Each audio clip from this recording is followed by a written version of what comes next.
Amis du jour, bonjour. Aujourd'hui, nous parlons d'un des robots les plus célèbres de toute l'histoire du cinéma.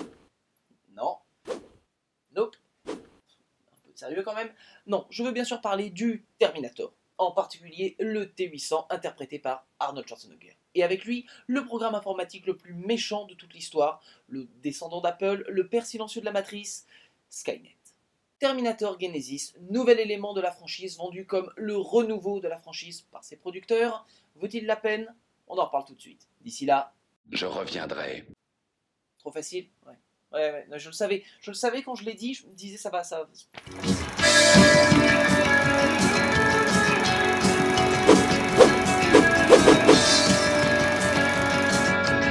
Voici donc le retour du célèbre bodybuilder slash gouverneur slash acteur dans la franchise qui l'a rendu célèbre il y a plus de 30 ans. Alors vous me direz, Arnold, il fait le robot, est-ce que ça passe? Oui et non, parce que déjà, le problème c'est qu'il est comme tout le monde, Schwarzy, il prend de la bouteille. Alors comment tu le justifies avec un robot? Bah dans le film, ils te sortent le concept que c'est une vraie peau, du coup, elle vieillit en même temps et blablabla. En plus, il retourne bien le couteau dans la plaie dans le film, avec la Sarah Connor d'usage, ici interprétée par Emilia Clarke, la Khaleesi de Game of Thrones, qu'il appelle Papy tout le film. Alors déjà qu'il est plus super crédible, ce qui craint un petit peu quand t'as un personnage pseudo-indestructible, que les scènes d'action sont un petit peu relatives. J'ai envie de vous dire, c'est un petit peu comme tirer sur une ambulance là. Faut arrêter. Sans compter le fait que le film l'affube de plusieurs leitmotifs comiques qui sont à la limite drôles une fois, mais pas les 85 fois suivantes, quoi.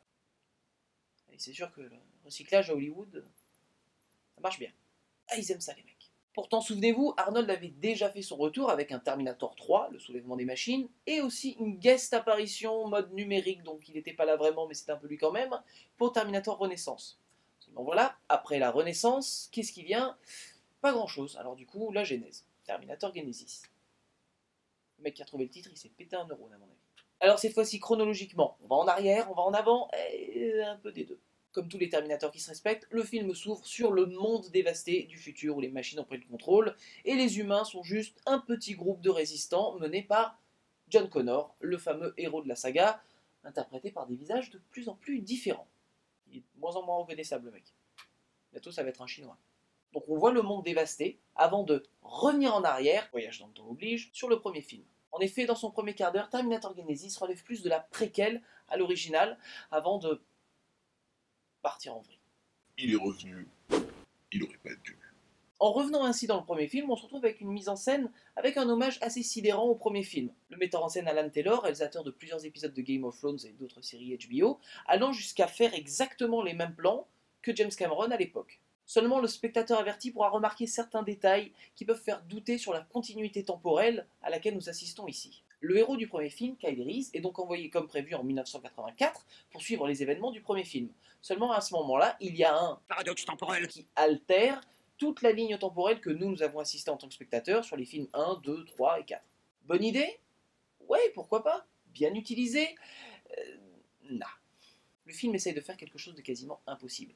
Plaire aux gens qui découvriraient Terminator au jour d'aujourd'hui et aux fans de la première heure. Non, ça marche pas. Problème, avec la gueule de la continuité temporelle de la saga, franchement, un remake aurait été plus conseillé. Mieux encore, laisser la franchise tranquille. Ici, sur Terminator Genesis, on a un énorme problème. Le paradoxe temporel qui justifie le film, toute cette continuité alternative temporelle, n'est pas expliqué. C'est l'idée de base. Le truc qui te fait dire, oui, c'est comme le premier film, mais pas vraiment en fait, parce qu'un truc a changé, ils te disent l'événement temporel qui a changé, mais ils te disent pas comment c'est arrivé. Donc tu as une idée de base du film, mais on t'explique pas. Non, non. Ouais, il y a eu un truc dans le temps en fait, mais ça a changé. Ah ouais, et pourquoi? Tu te fous de ma gueule? C'est un peu comme un mec qui te raconte une blague et qui se barre avant la chute. Alors, et puis, à un moment donné, les mecs, il va falloir se décider sur cette histoire de destin, écrit ou pas. Les films de la saga, limite un film sur l'autre, changent leur version. Dans un film, le destin est écrit et tu peux faire ce que tu veux, ça ne changera pas. Et dans le suivant, ah si, tu vois, en fait, on peut changer le destin. Décide-toi, quoi. Dans l'un, tout est inévitable, dans l'autre, on peut tout changer. Le fond de la franchise semble souffrir d'une schizophrénie aiguë qui lui fait perdre en substance et en crédibilité. Parce qu'en vrai, deux notions contradictoires ne peuvent pas s'auto-alimenter au fond d'une même histoire. C'est comme si les Star Wars redéfinissaient la force à chaque nouvel épisode. The Midichlorians are a microscopic life form.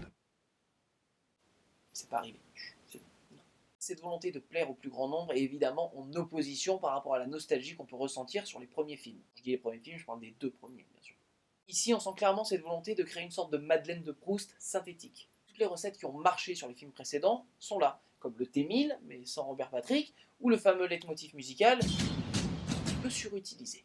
Pardon de vous déranger, mais votre café, c'est un sucre ou deux? Pire, des fois ils s'en servent même pas quand il faut. Je reviendrai.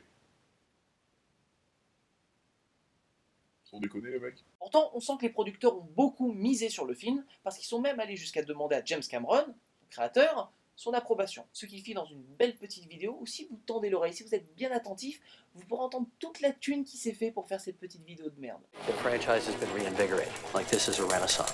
Si, écoutez.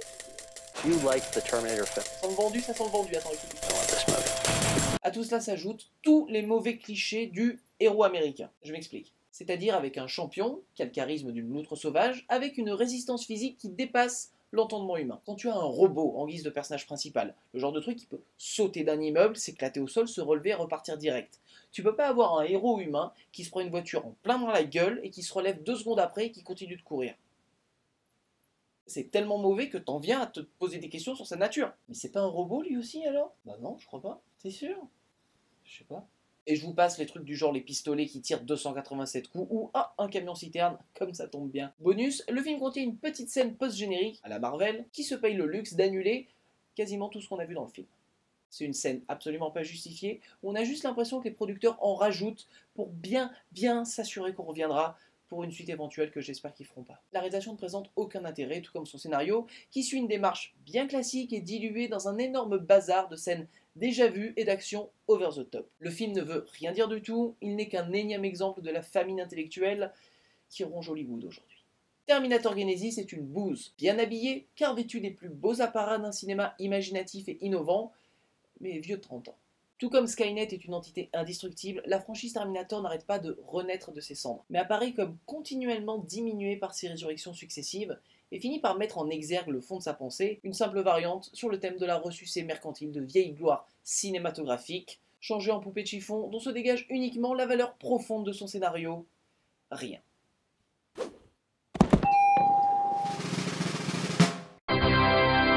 Dans votre DVD Tech, Terminator Genesis se rangera dans la poubelle. Et là, on espère qu'il ne reviendra pas. Sur ces bonnes paroles, amis du soir, bonsoir. Come with me if you want to live. Incarné par Arnold Schwarzenegger. Pseudo-descendant d'Apple, le père silencieux, avec la jeune Sarah Connor, interprétée par Emilia Clarke, la Khaleesi de Game of Thrones, Clarke. En effet, dans son premier quart d'heure, Terminator Genesis relève plus de la préquelle. C'était pas très difficile, tu l'avais en plus. Le film essaye de faire quelque chose de quasiment impossible, plaire aux femmes de la... Femme? Non. La continuité... Non. Le fond de la franchise semble... Le fond. Non, parce que c'est comme si Star Wars redéfinit... Ici, on sent clairement cette volonté de créer une sorte de Madeleine de Proust synthétique.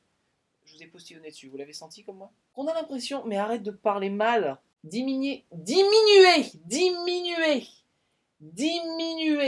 La réalisation ne présente aucun intérêt, tout comme son scénario, qui suit... Ça va pas être possible, toutes ces phrases allemandes.